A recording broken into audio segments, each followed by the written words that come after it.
यह एक भूत की कहानी है। रोहन नाम एक मेरा दोस्त था। उसकी तुरंत ही नौकरी लगी थी और उसकी पोस्टिंग मेरे ही गांव में हुई थी। गांव से थोड़ी ही दूर पर एक बहुत बड़ा और पुराना घर था जो कि बहुत साल से बंद पड़ा था। रोहन ने किराए पर रहने के लिए वो घर ले लिया और आराम से अपनी नौकरी करने लगा। कुछ समय बाद कुछ ऐसा हुआ। एक रात जब वह सो रहा था तो उसे एक अजीब सी आवाज़ सुनाई दिया जो किसी जानवर के आवाज़ की तरह था। शुरुआत में रोहन उस आवाज पर ज्यादा ध्यान नहीं दिया, लेकिन फिर दूसरे दिन भी उसे वही आवाज दोबारा सुनाई देने लगा। फिर वो सोचने लगा कि इस घर में कोई भूत है जो मुझे डराने की कोशिश कर रहा है। खैर रोहन भूत प्रेत को नहीं मानता था, इस वो आराम से सो गया। कुछ समय बाद जब रोहन की नींद खुली तो सामने एक डरवाना काला साया दिखाई दिया। रोहन इसके पहले कुछ करता वो खुद बेहोश होकर गिर गया। कुछ घंटे बाद जब उसे होश आया तो भागकर उस घर के मालिक के पास गया और सारी घटना के बारे में बताया। फिर मालिक ने रोहन को बताया कि हमारे घर के ऊपरी मंजिल में एक भूत रहता है। बहुत साल पहले इस गांव के कुछ लोग उसके साथ गलत व्यवहार करके उसकी हत्या कर दिए थे। तब से लेकर आज तक उसकी लाश का पता नहीं चला है। कई लोग तो ये भी बताते थे कि रात के समय में इस रास्ते से अगर कोई जाता था तो वो भूत उसे अपने घेरे में ले लेता था और कई दिनों तक उसका पीछा नहीं छोड़ता था, लेकिन उसे अभी तक कोई देखा नहीं है। कभी कभी उसकी डरावनी आवाज सुनाई देती थी और सबकी नींद उड़ा देती थी। रोहन मकान मालिक की पूरी बात सुनने के बाद सोचा कि यह सब कुछ केवल एक कल्पना और बकवास बातें हो सकती है, क्योंकि वो भूतों में विश्वास नहीं करता था। इसलिए वो वहां से चुपचाप अपने घर चला गया। कुछ दिन बाद रात के समय लगभग 11 बजे के करीब रोहन खाना खाकर टहल रहा था तो उसने देखा कि चारों तरफ अंधेरा छाया हुआ था और एकदम शांत माहौल था। फिर उसकी नज़र दीवार पर गई और देखा कि घर के सारे दीवारों दरवाजों पर जानवरों की तरह कुछ निशाने बनी हुई थी और बहुत से वस्तुओं को बिना किसी वजह के ही अलग अलग जगहों पर रख दिया गया था। इससे पहले उसने वहां कुछ भी ऐसा नहीं देखा था। फिर एक रात कुछ ऐसा हुआ कि उसकी रूह कांप गई। रोहन अपने घर में अकेले सो रहा था, तब उसे एक डरावनी सी आवाज सुनाई दिया। रोहन नींद से उठ गया और इधर उधर देखने लगा कि कौन है जो इतनी डरावनी आवाज निकाल रहा है, लेकिन कहीं से भी कोई दिखाई नहीं दिया और थोड़ी ही देर में वो आवाज बार बार सुनाई देने लगी।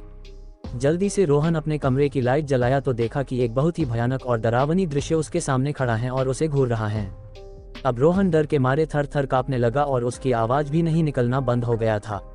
फिर उसने मन में ही सोचा कि मैं अपने सपनों में भी नहीं सोच सकता था कि मेरे साथ कभी भी कुछ ऐसा होगा। हे भगवान, अब आप ही मेरी कुछ मदद करिए। उसने देखा कि कमरे के बीच में एक आदमी खड़ा था जिसका शरीर काफी लंबा और डरावना था। दूध की तरह उजले और लहराते बाल थे और दोनों आंखें खून से लथपथ थी। वह भूत को डरावने रूप में अचानक अपने सामने देखकर उसकी हालत खराब हो गई थी। रोहन ऐसा भयानक और डरावना भूत अपने जिंदगी में कभी पहले नहीं देखा था। जैसे तैसे करके वह उस घर से भागा। यह एक भूत की कहानी है। खैर उस घर से निकलने के बाद उसे ऐसा लगने लगा था कि वह सारी रात उस घर में वो अकेले नहीं था, उसके साथ शायद कोई भूत था। उसने बार बार पीछे मुड़कर देखा लेकिन कुछ नहीं था। लेकिन कुछ देर बाद फिर से सोचने लगा, कहीं ये मेरा भ्रम तो नहीं है, और उसके दिमाग में भूतों और अद्भुत चीजों की तस्वीरें आने लगी। सच्चाई जानने के लिए उसने दोबारा उस कमरे में जाने का फैसला किया, लेकिन इस बार उसने अपनी दोस्त को साथ लेकर गया। दोनों फिर से उस घर में पहुंचे और उन्होंने कमरे की लाइट चालू कर दी। इस बार उन्हें घर में पहले से भी ज्यादा डरावना दृश्य दिखाई दिया। दीवार के चारों तरफ लिखे हुए कुछ शब्द और तस्वीरें थीं जो उन्हें अजीब लग रही थी। फिर उन्हें घर के एक कोने में बहुत बड़ा लोहे का बना हुआ एक डब्बा दिखा। जब वे लोग उस डब्बे को खोला तो उन्हें एक भयानक चीज देखने को मिला। उस डब्बे में एक आदमी का लाश पड़ा हुआ था जिसका सिर अलग हो गया था। वो दोनों उस लाश को देखकर पहले से और ज्यादा डर गए और उसे वहीं छोड़ दिया और उस घर से निकलकर भागने लगे। लेकिन जैसे ही दोनों वहां से भागने लगे वैसे ही उनके कानों में एक डरावना आवाज सुनाई दिया, जैसे उन्हें कोई भूत कह रहा हो, वही रुक जाओ, यहाँ से वापस जाने का सोचना भी मत। अब तुम दोनों मेरे शिकार बन गए हो, रुक जाओ वहीं पर, नहीं तो मैं तुम्हें अभी मार डालूंगा।